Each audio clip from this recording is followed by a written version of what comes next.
조승래 의원님, 예. 너무 확대 해석할 필요가 없다라는 말씀을 하셨어요. 예, 뭐 그렇게들 말씀을 하시는 분도 계시긴 한데 네. 조금 전에 윤대현 의원도 잘 얘기한 것처럼 실제로 우길기는 일본 제국주의의 상징 같은 겁니다.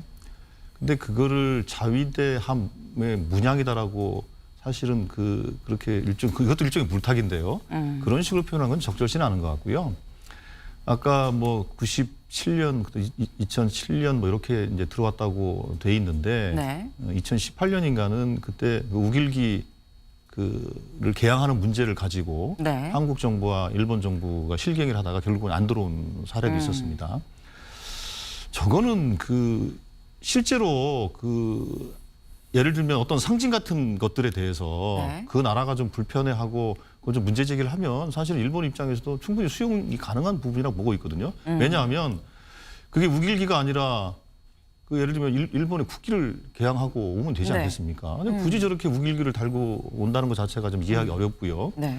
그렇게 되면 자칫하면 어떤 상황이 벌어지냐면 저 우길기를 단 예를 들면 저 함정들이 네. 독도 해역에서 뭐 작전을 편다든지 이럴 수 있는 거거든요. 네. 물론 뭐 그러니까 스포츠와 저 군사적인 상황은 좀 다르긴 하겠습니다만 지난번에 동계올림픽인가 할 때 실제로 이번에 단일팀을 만들어서 할 때 그때 일본은 한반도기에 독도를 빼라고 그렇게 요구까지 했었거든요. 네.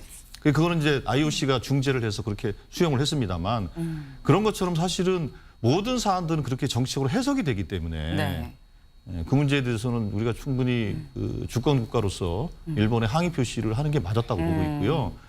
2018년 문재인 정부 했던 것처럼 그렇게 하는 게 맞았다. 네. 근데 그렇게 하지 않고 마치 이제 우길기가 아니고 무슨 햇살문이다. 그런 식으로 이제 표현을 막 하더라고요. 우길기와 햇살무늬는 다르기 때문에 네.